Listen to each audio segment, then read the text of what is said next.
Let's talk about beer. Cold, bubbly, and iconic, it's the drink of football games, during barbecues, and of course Oktoberfest. But what if I told you the history of beer isn't as masculine as today's pub culture makes it seem? In fact, for centuries, beer wasn't brewed by burly dudes in flannel. It was made by women, and not just casually. They dominated the brewing game. That is, until a certain label started flying around, a witch. Yep, this isn't a Halloween special.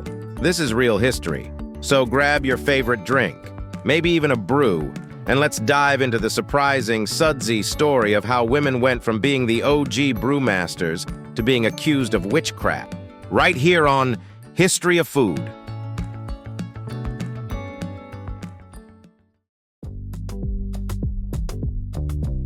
Let's rewind way back, like thousands of years ago. Ancient Sumerians, Egyptians, and Vikings weren't exactly popping open bottles at happy hour, but they were definitely brewing up fermented drinks. And guess who was in charge? Women. All across early civilizations, brewing was women's work. Think of it like baking bread, another domestic skill. Beer was part of the kitchen routine.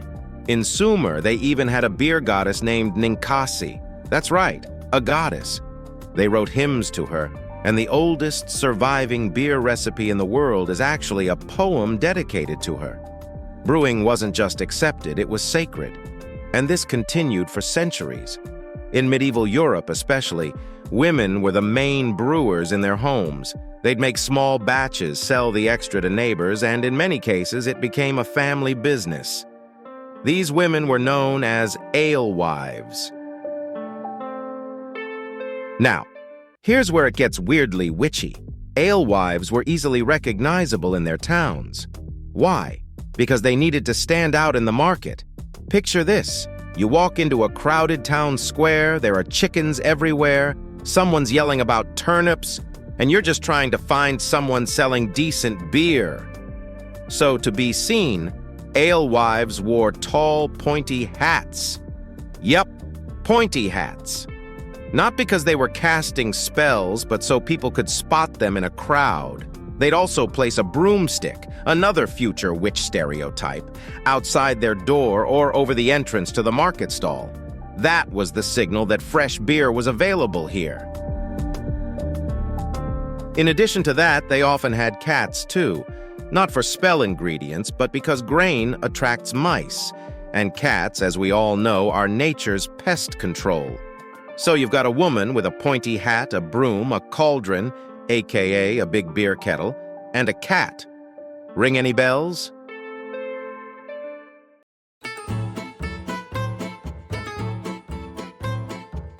So how did these successful entrepreneurial women go from beloved Brewsters to feared witches? It's a tale of competition, sexism, and good old-fashioned fear. As brewing became more profitable and cities grew, beer transitioned from a household staple to a booming industry. And guess who didn't like women cornering that market? Because of men, especially the church and up-and-coming male brewers. The church had already been uneasy with women holding power, and beer, which had been entwined with pagan rituals and fertility symbols, became something to regulate. Guilds, which were the medieval version of unions and business clubs, began excluding women. And as male brewers took over, they found a convenient way to discredit their competition. Men started throwing witchcraft accusations. What better way to eliminate your rivals than to call them dangerous, unholy, and supernatural? Especially in a time when people were already terrified of anything that didn't fit the mold. She's selling beer out of her house? Must be dark magic, was the vibe. This wasn't just a few whispers in the alleyway either. Europe saw massive witch hunts between the 14th and 17th centuries. Tens of thousands of people, mostly women, were executed.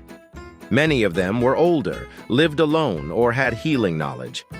But among them were also alewives and herbalists who brewed their own drinks. Some towns even passed laws making it illegal for women to sell beer.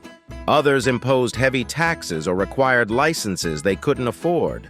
Slowly but surely, women were pushed out of the industry. The message was clear. Beer was no longer women's work.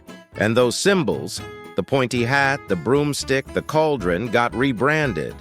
Not as the tools of a working woman, but as the warning signs of a witch. The very things that once represented independence and livelihood became threats. By the time the brewing business exploded during the Industrial Revolution, it was firmly in male hands. Large-scale beer production meant big money, and women were completely shut out. The public image of beer shifted too. It was no longer associated with homesteading or nourishing your family. It was marketed as a masculine drink, made by men and for men. Think about beer ads today.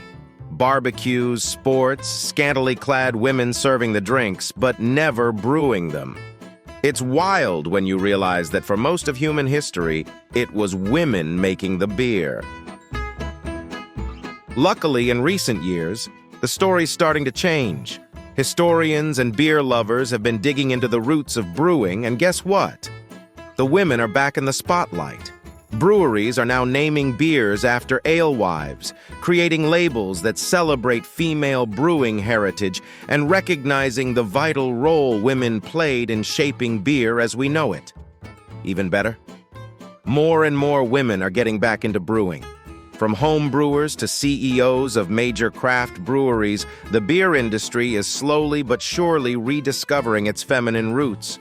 We're seeing beer festivals with female-led panels, brew clubs for women, and even collaborations that focus on supporting gender equity in brewing. It's about time, right? The next time you crack open a cold one, take a second to toast the forgotten Brewsters. Raise your glass to the women who stirred the original pots, wore the pointy hats, and got pushed aside by fear and power. History tried to erase them with fire and accusations, but their story's still bubbling to the surface. And isn't it wild to think that our idea of a witch might just be a woman selling beer? Beer isn't just a drink. It's a reminder of how history gets rewritten, of how power shifts, and of how easily a hat and a cat can go from practical tools to dangerous symbols. So let's keep telling these stories. Let's unearth the truths behind the stereotypes. Thanks for hanging out with me today for this beautiful little history trip. If you learned something new, give that like button a little cheer and subscribe for more weird, wonderful deep dives into history and culture.